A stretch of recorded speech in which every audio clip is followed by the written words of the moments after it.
अच्छा, ये तो देखिए बहुत इंपॉर्टेंट थियरीज मानी जाती है ज्योग्राफी में, जिनको हम कॉन्टिनेंटल ड्रिफ्ट और प्लेट टेक्टोनिक थ्योरी कहते हैं। अच्छा।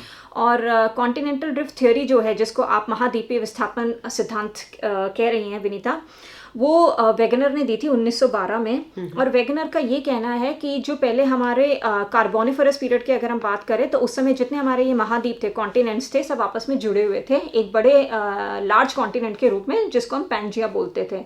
और ये सब एक समुद्र से सराउंडेड थे, जिसको हम पैंथलासा बोलते हैं। ठीक है।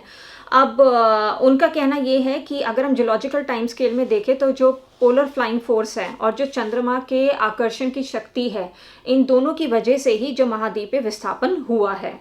और इसको प्रूफ करने के लिए वेगनर ने काफ़ी सारे अपने पॉइंट्स भी दिए हैं, जिसमें से उन्होंने रॉक डिपॉजिट्स जो मिले हैं या प्लेसर डिपॉजिट्स जो मिले हैं, उनके थ्रू इसको एक्सप्लेन करने की कोशिश करी है कि ऐसा था, एक लार्ज कॉन्टिनेंट था। और उसके साथ साथ ये भी बताया है कि जो सदर्न पार्ट था गोंडवाना लैंड बन गया था, जो नॉर्दर्न पार्ट था वो हमारा लोरेशियन लैंड बन गया था, और बाद में इनका फर्दर एक इनका स्प्लिटअप हुआ है छोटे कॉन्टिनेंट्स में। और इसके साथ साथ उन्होंने एक और प्रूफ दिया है, जिसे हम जिक्सो पजल भी कहते हैं, जिक्सो फिट कहते हैं, जिसमें उन्होंने बताया है कि अगर हम साउथ अमेरिका और अफ्रीका की दोनों की कोस्ट लाइन को देखें और कंप्यूटराइज तरीके से उनको जोड़ने की कोशिश करें, तो एक बहुत अच्छा फिट इन होता है वहाँ पे। तो ये जिक्सो फिट कहीं ना कहीं प्रूफ करता है कि ये थ्योरी कहीं ना कहीं एप्लीकेबल है, और अगर जियोलॉजिकल टाइम स्केल में देखें तो ऐसा पॉसिबल था। उसके साथ साथ इन्होंने जो प्लेट टेक्टोनिक्स थ्योरी के बारे में पूछा है, प्लेट टेक्टोनिक्स थ्योरी जो है वो आर्थर होम्स ने जो कन्वेक्शन थ्योरी दी है, कन्वेक्शन करंट थ्योरी, या प्रोफेसर हैरी हेस की जो सी फ्लोर स्प्रेडिंग है, और ये जो वेगनर की कॉन्टिनेंटल ड्रिफ्ट थ्योरी है, ये थ्योरी इन सब का ही एक तरीके से डेवलपमेंट है, प्लेट टेक्टोनिक्स। और अगर आप इसकी बात करें, जैसे कि पर्वत निर्माण की बात करें, ज्वालामुखियों की बात करें, और भूकंप की बात करें, प्लेट मूवमेंट्स, तो इन सब का समाधान जो हमें प्राप्त हुआ है वो इसी थ्योरी के द्वारा हुआ है। तो देखा जाए तो ये एक बहुत ही साइंटिफिक थ्योरी है जो हम ज्योग्राफी में पढ़ते हैं।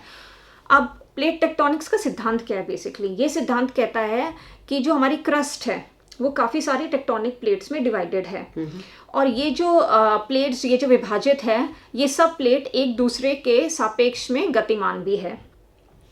अब इस सिद्धांत के अनुसार 3 प्रकार की हमें प्लेट बाउंड्रीज मिलती हैं, जिन्हें हम कहते हैं कॉन्टिनेंटल प्लेट्स, ओशियानिक प्लेट्स और ओशियानिक प्लस कॉन्टिनेंटल प्लेट्स।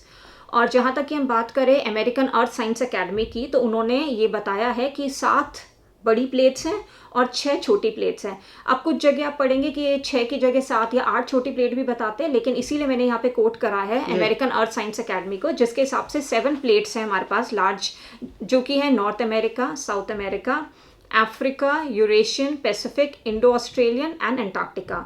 और 6 जो छोटी प्लेट है वो है हमारी Caribbean, Cocos, Scotia, Nazca, Arabian plate and Philippine plate. और ये सिद्धांत कहता है कि अर्थ रोटेशन की वजह से जियोथर्मल हॉटस्पॉट और ग्रेविटेशनल, जिसे हम गुरुत्वाकर्षण कहते हैं, उसकी वजह से इन प्लेटों का विस्थापन होता है। और विस्थापन की वजह से 3 तरीके के बाउंड्री मोशन भी होते हैं, जो कि है डाइवर्जेंट, कन्वर्जेंट और ट्रांसफॉर्म्ड। डाइवर्जेंट क्या होता है कि जहाँ पे 2 प्लेट एक दूसरे से मूव अवे करती है, एक दूसरे से अलग मूव करती है, और एक नए तरीके के वहाँ पे लैंडफॉर्म का क्रिएशन होता है, जैसे कि हमारा जो मिड ओशियानिक रिज है, मिड ओशियानिक रिज इस डाइवर्जेंट बाउंड्री की वजह से ही डेवलप हुआ है। कन्वर्जेंट बाउंड्री है जहाँ पे दोनों प्लेट एक दूसरे से टकराती हैं, और इस टकराहट की वजह से ही हमारा माउंटेन बिल्डिंग और हमारा ये जो डीप अर्थक्वेक्स और इनके बारे में बात करते हैं, ये सब रिजल्ट ऑफ कन्वर्जेंट बाउंड्रीज है।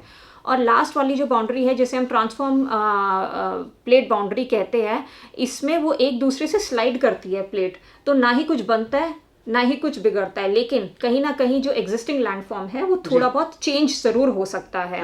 और जो फ्रैक्चर जोन होती है, जो चेंज से होती है फ्रैक्चर जोन, ये एक ट्रांसफॉर्म प्लेट बाउंड्री के रूप में निकल कर आती है। जैसे कि हमारा सैन एंड्रियास फॉल्ट जो है वो ट्रांसफॉर्म फॉल्ट है एक तरीके का। तो ये पूरा है कंसेप्ट कॉन्टिनेंटल ड्रिफ्ट और प्लेट टेक्टोनिक थ्योरी का।